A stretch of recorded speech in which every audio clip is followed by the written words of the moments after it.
morning. I'm Dr. Suraiya Shahin and today I will teach you Shakespeare's Sonnet 73.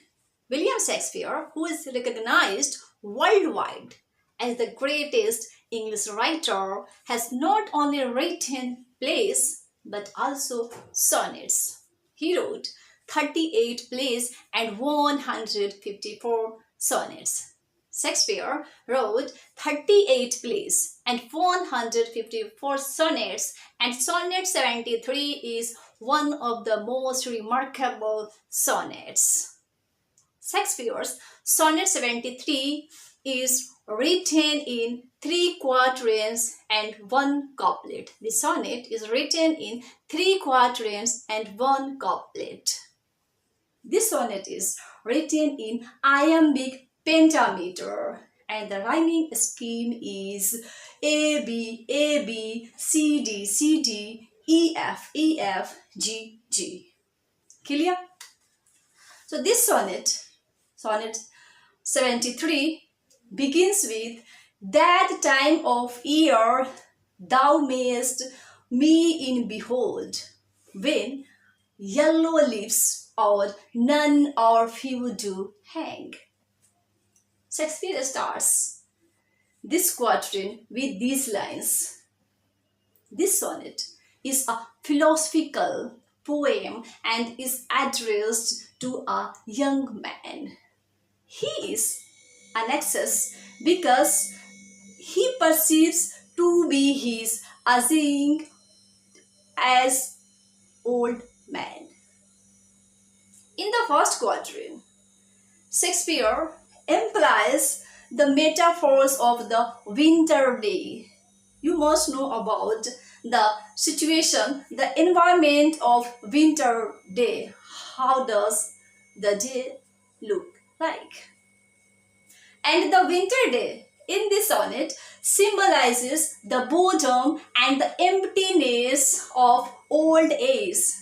Shakespeare used the boredom and the emptiness of old with winter day. In this quatrain, Shakespeare used the words like twilight and a time fire as extended metaphors for growing old. The poem begins by comparing the aging speaker to late autumn, a time of year. You know, late autumn is a time of year when the trees' vibrant green leaves change to yellow, and when they become yellow means they are faint, hence they fall down. The speaker is compared to a nearly bare tree branch, a tree without leaves which is shivering in cold. The speaker wants to instruct here that love doesn't care about age and need not diminish as a loved one nears death. Clear? In the second quatrain, Shakespeare writes, "In thou seest the twilight of such day, as after sunset fadeth in the west." As after sunset fadeth in the west. In this stanza, the speaker compares current or the present time of life to twilight, or the time when the dim light of the sunset present in the sky. It means the speaker's vitality, attractiveness, wit, and other vibrant qualities have gone. Everything in his life is now going to be darker, to go downhill. Okay? He compares the growing old age to late autumn, twilight, and a dying fire. The dying fire here refers to the embers. The dying fire here refers to the embers which are used in funeral when life is over or someone is dead. Clear?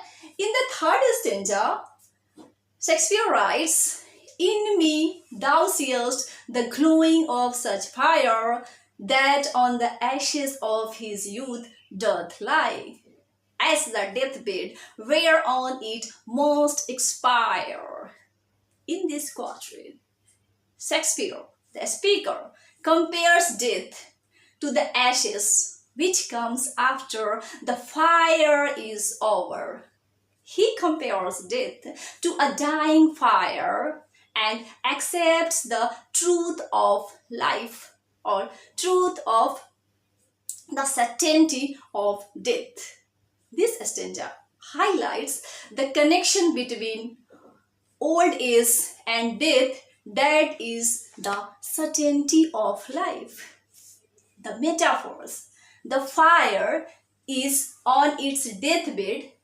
Shakespeare has used the metaphor, the fire is on its deathbed and most expired, refers to the speaker is also coming to the last stage of his life, and that's why closer to his own expiration date.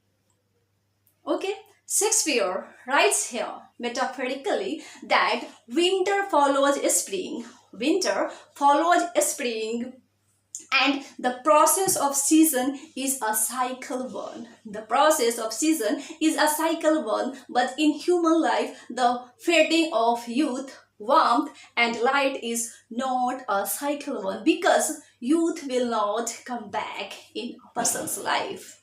Once the light and vibrant energy of youth is past, it shall never come back. It shall not return in old age. Or when one grows in old, the life seems to be a standstill. It's without movement. There is no energy in old age. The metaphor fire refers to the inevitability of death. The youth in a person is represented by the ashes, and once those are gone, the fire cannot restart, and so is with the process of human life. In the last couplet of the sonnet, Shakespeare writes, "These thou perseverest, which makes thy love more strong. To love that will, which thou must live or long." This is the couplet. In this last couplet, the speaker has a stronger feelings of love for his beloved because it is impermanent. They think to embrace the finality instead of becoming upset by it. This final couplet makes this sonnet as a love poem. The theme of the sonnet is aging, growing old. He suggests that aging is inevitable and natural, but that doesn't mean that it is a negative aspect of life, and one should be disappointed to think over it. The speaker's approaching death makes his love more strong. It means none of his signs or signals or aging matters when there is true love.